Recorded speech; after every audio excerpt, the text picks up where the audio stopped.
Assalamualaikum warahmatullahi wabarakatuh, teman-teman fans bola mania. Di kesempatan ini gue coba untuk menyampaikan, mengulas, mereview di depan teman-teman semua, buat kita tahu semua.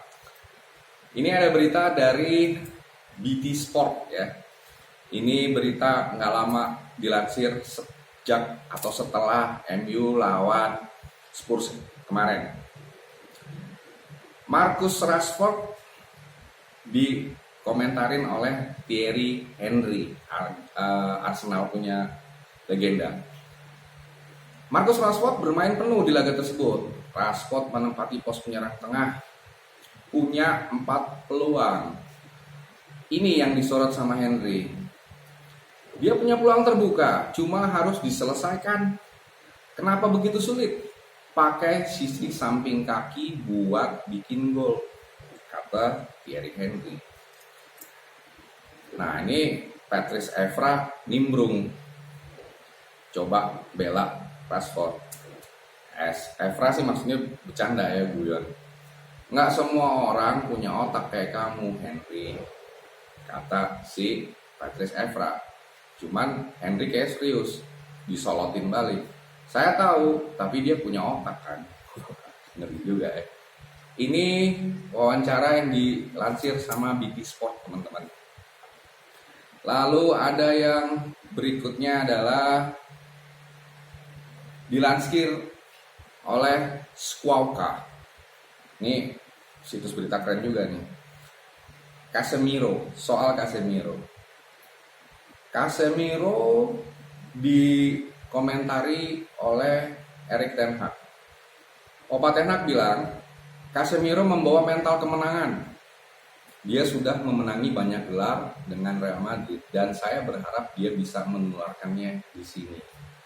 Casemiro selama ini kita tahu selalu mulai dari bangku cadangan ya teman-teman ya. Di babak kedua, last minute segala macam dengan alasan Erik ten Hag bilang dia belum siap secara fisik maupun mental di atmosfer Liga Inggris.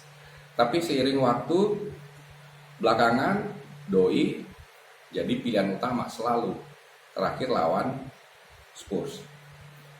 Casemiro bikin 50 umpan sukses, 8 kali umpan intercept dan juga 2 tembakan Squawka.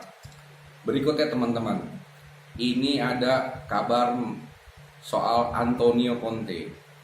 Dilansir sama BBC Inggris. Conte diwawancarai dia bilang, kami harus jujur dan mengatakan bahwa MU pantas menang. Sejak awal mereka menunjukkan lebih dari kami. Saya mencoba menganalisis ini setelah pertandingan dengan para pemain saya. Tottenham sejauh ini belum menang lawan tim top-top Inggris. Chelsea, Arsenal, MU. Lalu dia bilang juga, ada satu cara untuk mencapai itu, pendekatan pemain. Kami sedikit takut dan kami menunjukkan di sini. Saya tidak suka itu, peringkat di klasemen bagus untuk kami. Tapi kami membutuhkan ambisi untuk memainkan game ini dengan cara yang berbeda. Dengan lebih banyak kepribadian dan tidak memberikan atau membiarkan umpan-umpan bodoh, kata Antonio Conte. Jadi di satu sisi memang dia kesel sama pemainnya sendiri, atau bisa juga dia mengakui memang pemain-pemain MU sekarang sedikit di atas kelasnya pemainnya dia sendiri. Antonio Conte gentleman, biasanya dia kan banyak alasan, wasit lah, harus nggak kartu merah segala macam, tapi kali ini dia gentleman,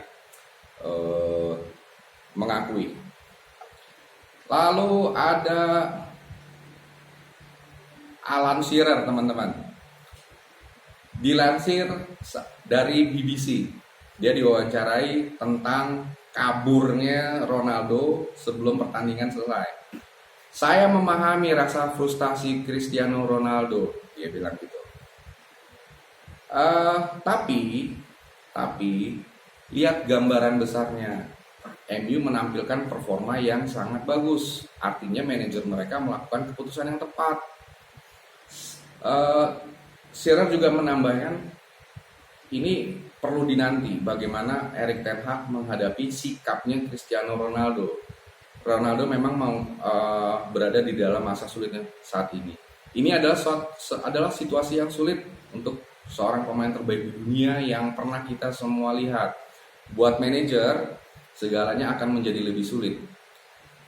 Dia harus mengerti bagaimana menghadapi pemain dan mempersiapkan tim itu sendiri.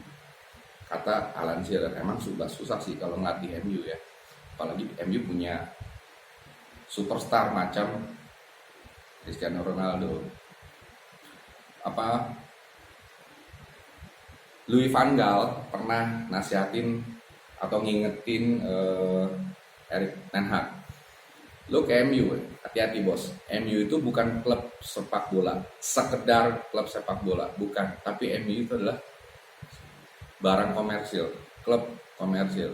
Di situ isinya macam-macam, nggak cuma soal sepak bola. Ya ini salah satu contohnya ya. Oke,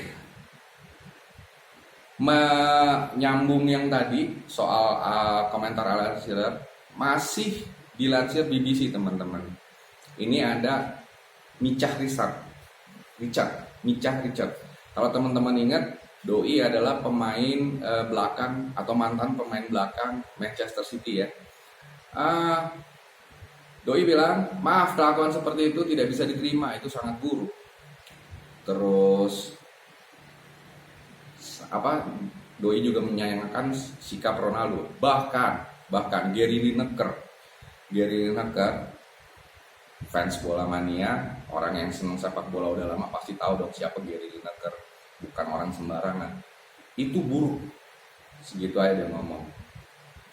Lalu berikutnya adalah ada komentar dari Jonathan Woodgate nih teman-teman. Mantan pemain Newcastle, mantan pemain Real Madrid. Dia dilansir oleh BBC, dia bilang United sangat impresif. Tottenham bagus di 10 menit awal.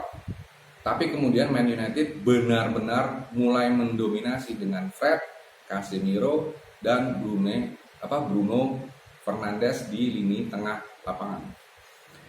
Ya, sebagaimana kita lihat, sebagaimana kita ketahui, ini 3 orang ini memang paten. Setelah itu ada kabar dari Spanyol teman-teman. Setelah Barcelona digebuk Real Madrid kemarin dengan skor 1-3, cukup telak ya. Ini ada catatan mengenai Xavi Hernandez. Xavi Hernandez kalau dilihat adalah, atau menurut statistik, adalah pelatih Barcelona yang terburuk.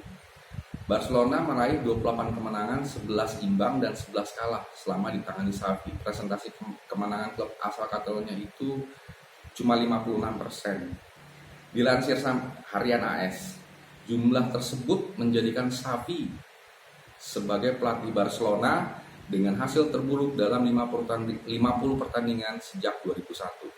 Catatan Xavi bahkan di bawah Ronald Koeman yang kita tahu kacau balau, nggak sukses dipecat. Ronald Koeman 33 menang, 7 imbang serta 10 kalah. Statistik kemenangan Xavi juga kalah jauh dibanding pelatih-pelatih Barcelona lainnya. Luis Enrique bisa 42 menang, 3 seri, 5 kalah. Pep Guardiola apalagi 37 menang, 8 seri, 5 kalah. Tata Martino 37 menang, 8 seri, 5 kalah. Ernesto Valverde 36 menang, 11 seri, 3 kalah. Dan yang paling sebentar Tito Villanova almarhum 36 menang, 8 seri, 6 kalah.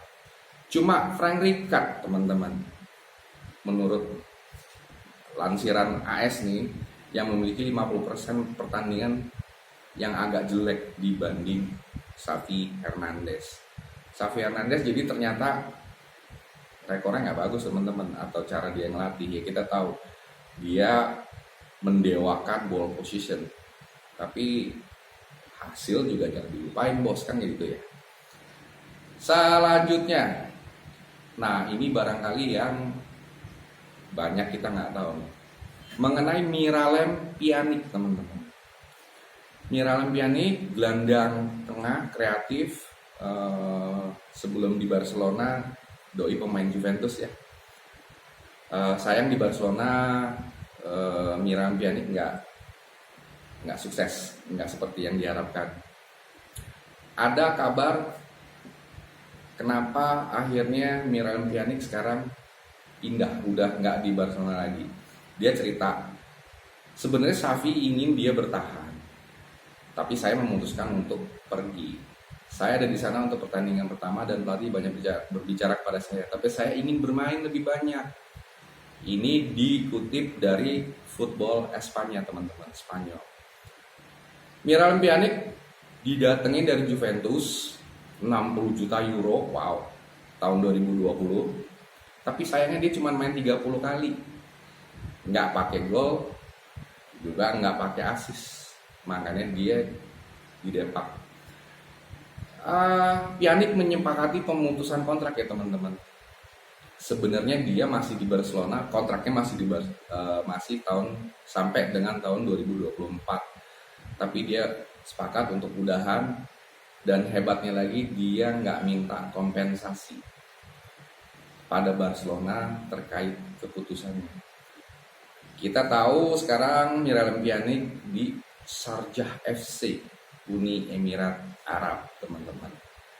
Kurang lebih berita yang gue punya, yang gue mau share sama teman-teman sementara seperti demikian. Kurang lebihnya mohon maaf. Kita ketemu lagi di video-video gue selanjutnya. Wassalamualaikum warahmatullahi wabarakatuh. See you teman-teman semua.